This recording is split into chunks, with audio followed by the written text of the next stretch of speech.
Israeli Prime Minister Benjamin Netanyahu is laying out a path to peace in Gaza. So coinciding with his visit to the northern part of the Gaza Strip on Christmas Day, where he met with Israeli soldiers fighting on the ground, Netanyahu dropped an op-ed in the Wall Street Journal where he outlined 3 prerequisites to peace. Number 1, he says that Hamas must be destroyed. 2, he wants Gaza to be demilitarized. And 3, he is demanding that Palestinian society be deradicalized. So after all 3 of those objectives are met, Netanyahu said, quote, Gaza can be rebuilt and the prospects of a broader peace in the Middle East will become a reality. What's significant about all this is it really comes against the backdrop of mounting international pressure as civilian casualties in Gaza pile up and the war in Israel rages on. In the United States, for example, President Biden just a few days ago had called on Netanyahu and the Israeli government to do a better job at minimizing civilian casualties. This was something that Netanyahu very briefly touched on in his op-ed. He mentioned how, in his mind, the Israeli government has gone through great lengths to keep civilian casualties as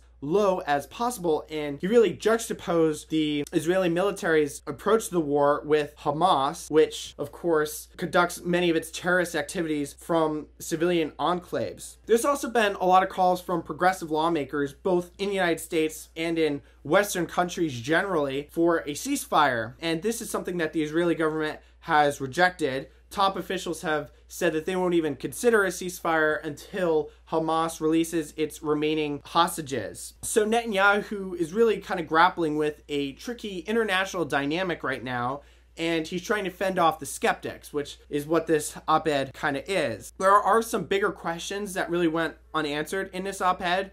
I think the big one is what comes next after this military endeavor in Gaza. That was kind of like the question that haunted the US and its allies in Afghanistan and Iraq when they toppled the governments there and then proceeded to nation build, but then were kind of stuck there for years. And it was a very difficult situation.